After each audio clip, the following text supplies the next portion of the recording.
কথাটা আমি বুজি পোৱা নাই মানে পাৱাৰফুল মানুহজনে কেনেকৈ এতিয়া তদন্ত প্ৰক্ৰিয়াটো যি ধৰণে আগবঢ়াই লৈ যাব লাগিছিল এইখিনিত যে তেওঁ আগবাঢ়িব পৰা নাই তেওঁ কেনেকৈ অকস্মাতে ফিউজ মাৰি দিলে সেই কথাটো আমি বুজি পোৱা নাই আৰু সেই কাৰণে আমি কৈছিলোঁ যদি অসম চৰকাৰে নোৱাৰা কামটো আসলে কৰিবৰ কাৰণে কেলে ফুটনি মাৰিব লাগে ফুটনি কিয় মাৰিব লাগে সেই কথাটো কৈছোঁ আমি ঘটনা হোৱাৰ লগে লগে কৈছিলোঁ যে এইটো অসম চৰকাৰৰ অধীনত আসলে কোনো প্ৰকাৰে তদন্ত প্ৰক্ৰিয়া আগবাঢ়ি যাব নোৱাৰে প্লেস অফ অকাৰেন্স য'ত ঘটনাটো সংঘটিত হৈছিল তাত গৈ এসআইটিৰ দলে সিআইডিৰ দলে যেহেতু অনুসন্ধান কৰিব নোৱাৰে তাত যদি গৈ অনুসন্ধান কৰিবই নোৱাৰে তেনেহলে এই এসআইটিৰ প্ৰয়োজনীয়তাটো ক'ত যেহেতু প্লেস অফ অকাৰেন্স সিঙ্গাপুৰ তালৈ যদি অনুসন্ধানকাৰী সংস্থাটোৱে যাবই নোৱাৰে তেনেহলে এই তদন্ত প্ৰক্ৰিয়াটো কিমান পৰ্যায়লৈকে যাব সেই কথাটো আমি আশংকা বোধ কৰিয়ে কৈছিলোঁ যে কেন্দ্ৰীয় চৰকাৰৰ আটাইতকৈ শক্তিশালী যেটো এজেন্সি সিবিআইক এই জুবিন দাক হত্যা কৰা ঘটনাটোক লৈ তদন্তটো হস্তান্তৰ কৰিব লাগে বুলি আমি কৈছিলোঁ গতিকে মুখ্যমন্ত্ৰী আমাৰ কথা নুশুনিলে আৰু আমাৰ সন্দেহ প্ৰকাশ হৈছে যে এতিয়া সাগে ৰাইজে যেতিয়া প্ৰতিবাদ কৰিব এতিয়া হয়তো তেওঁ সিবিআইলৈ হস্তান্তৰ কৰিব মানে ইমান দিন যে সিবিআইক গোচৰটো দিয়া নাছিলে সেই কথাটো মানে এনেকুৱা আপোনালোকে নিশ্চয় সকলোৱে মনত ৰাখিছে যে যিদিনা জুবিন দাই আসলে মৃত্যুমুখত পৰিছিল সেইদিনা আপোনালোকে নিশ্চয় আপোনালোকৰ সংবাদ মাধ্যমতে এটা বাতৰি খুব প্ৰকাশ হৈছিল যে জুবিন দাৰ মৃত্যুৰ পাছতো সিঙ্গাপুৰত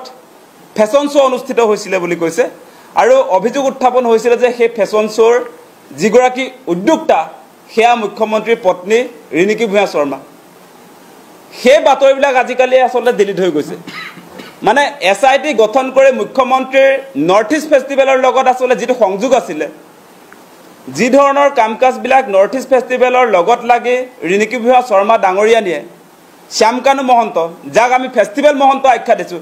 সেই ব্যক্তিগৰাকীৰ লগত লগ লাগি ইমান দিনে সেই কাৰ্যসূচীবিলাক যে চলাই লৈ গৈছিল সেই কথা বতৰাবিলাক ডিলিট কৰিবৰ কাৰণে এসআইটিৰ জৰিয়তে আসলতে তদন্ত প্ৰক্ৰিয়াটো মুখ্যমন্ত্ৰী আগবঢ়াই লৈ গ'ল নেকি সেই প্ৰশ্নবিলাক আজি উত্থাপন হৈছে নহলে কেনেকৈ অকস্মাতে আসলতে মুখ্যমন্ত্ৰীৰ পত্নীও তাত যোৱা বুলি আমি অভিযোগ পাইছিলোঁ সংবাদ মাধ্যমত কৈছিল যে গোল্ডেন থ্ৰেডছ অফ আসামৰ ফেশ্বন শ্ব' চলি আছে আপোনাৰ আমাৰ হিয়াৰ আমঠি জুবিন দাৰ মৃত্যুৰ পাছত সেই বাতৰিবিলাকো আহিছিল গতিকে আপোনালোকক এটা কথাই ক'ব খোজো যদিও বিভিন্ন সময়ত মুখ্যমন্ত্ৰীয়ে ফেচবুক লাইভ আহি তেওঁ জুবিন দাক ন্যায় দিয়াৰ কাৰণে তেওঁ প্ৰতিশ্ৰুতি নিজে লয় তেওঁ শপত লয় যে যিকোনো মূল্যৰ বিনিময়ত জুবিন দাক আসলতে ন্যায় প্ৰদান কৰিব সেই কথা বতৰাবিলাক তেওঁ কৈ থাকে কালি উৰুটা মাৰি দি তেওঁ ক'লে যে সেই ন্যায় প্ৰক্ৰিয়াটো আসলতে তদন্তৰ ক্ষেত্ৰত তেওঁ আগবাঢ়ি যাব পৰা নাই যেহেতু সিঙ্গাপুৰত থকা আসাম এছ'চিয়েশ্যনৰ যিবিলাক বিষয়ববীয়া আছিলে তেওঁলোকক আনিব নোৱাৰে বুলি কৈছে তেওঁৰ লগত যি যোগাযোগ হৈছে সেই যোগাযোগৰ পৰা তেওঁ ইতিমধ্যে যেটো অনুমান কৰিছে যে সেই লোকসকলে আহিব খোজা নাই বিভিন্ন অজুহাত দাঙি ধৰিছে বুলি কৈছে গতিকে সেই কথা বতৰাবিলাকৰ পৰা প্ৰমাণ হয় যে জুবিন দাক আসলতে মুখ্যমন্ত্ৰীয়ে ন্যায় দিব নোৱাৰিব যেন লাগে সেই কথা বতৰাবিলাক আজি আহিছে গতিকে আৰু এটা কথা আপোনালোকে নিশ্চয় জানে যে ইমান দিনে নৰ্থ ইষ্ট ফেষ্টিভেল বা ৰঙালী অনুষ্ঠান যে শ্যামকানু মহন্তই কৰি আছিল সেই অনুষ্ঠানবিলাকত কিন্তু চৰকাৰী পৃষ্ঠপোষকতা আছিল আপোনালোকে জানে আমাৰ লগত তথ্যও আছে যে নৰ্থ ইষ্ট ইণ্ডিয়া ফেষ্টিভেলত